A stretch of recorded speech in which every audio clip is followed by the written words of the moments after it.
Hi there, it's Matt Sammut once again, and from Fortress Financial. I'm the Chief Financial Strategist and Founder. What I want to talk to you today is just a critical issue that a lot of people truly don't understand, and that's where has this world gone awry? What have we done wrong to put ourselves in the position we're in today? Well, I'm going to explain where we at Fortress see things went wrong. The world used to be about production, about Main Street, about people working hard, strong middle class.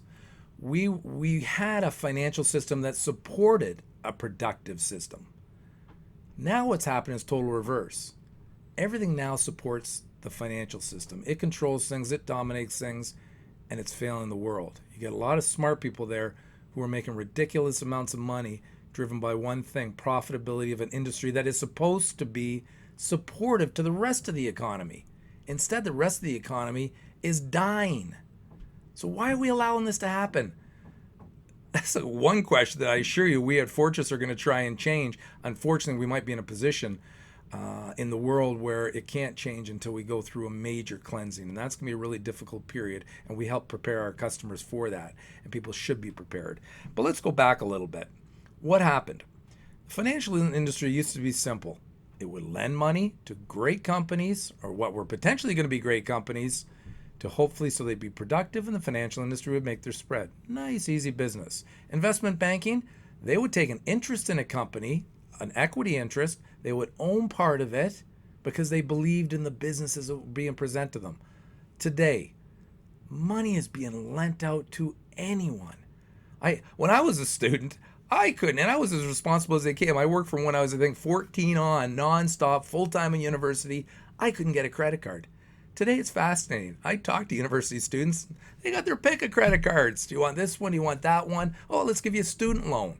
We're at record level of student loans. What are we doing to our next generation? Why are we allowing them, without even training them, that debt isn't necessarily a good thing? At times it is. The majority of times it's dangerous. Because once you get in a debt hole, it's tough to get out of it. So, but why do they do it? Profitability. More money for the executives, for the people in the industry. It's wrong. We're hurting the masses to benefit the minority. So what are banks today? Banks are leveraged machines. They have capital asset ratios, meaning the amount of capital they have put aside in case of a collapse of, in most cases, no more than 10%. Say we go through a major contraction, which we did in 07 and 08, and by the way, even Canadian banks weren't immune. Everyone thought they were. We wrote a blog on it, and there's realities. It's out there. They were bailed out by Canada Mortgage Housing Corporation, CMHC, took tons of mortgages off their books, gave them money. Bank of Canada gave them money. The Federal Reserve out of the U.S. gave them money. They had to be kept afloat. Those are called bailout short term, and they were really able to turn it around. What about today? Today, legislation in the government's been enacted that there won't be any more bailouts. Oh, that's great. As taxpayers, we should clap our hands. Finally, we're not going to give our money to the... But what's going to happen? Bail-ins. Want to hear what this is? Instead, they've said in their wisdom, well, you know what? If banks get in trouble, they need to be recapitalized. They got to get more money in their books. So where can they get the money from? What about depositors? People put the money in the bank. The money's there. Let's turn that money into common shares. Give them back garbage common shares that are worth nothing so that the banks can be recapitalized. Awful. Disgusting. Banks should simply be non-risk entities that people put their money in. They know it's safe. They can invest accordingly with fair fees. Canada has the highest mutual fund fees in the world. Separate issue, which we'll talk about another time, but it's embarrassing.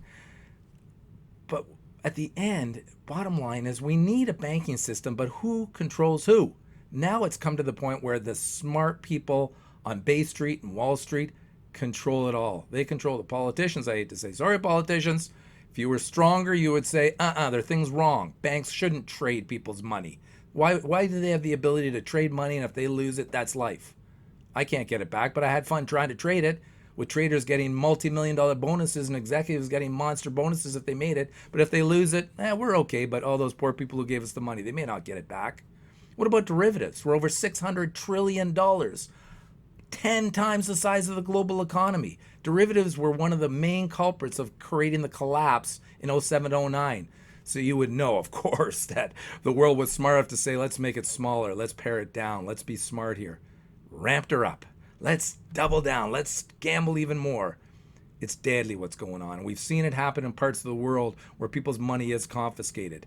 We have to change. Once the world shifted from a system of service and production to one of financial and financial engineering, which is absolutely deadly, we all got ourselves in trouble. And we're heading for a day of reckoning. There's no doubt about it. You can't have such levels of debt. You can't have such creative products that the banks have created, like those derivatives, without at some point them imploding. They're going to implode. And it may happen overseas in Europe, but they're all connected to each other. A derivative here in North America is owned by someone in Germany.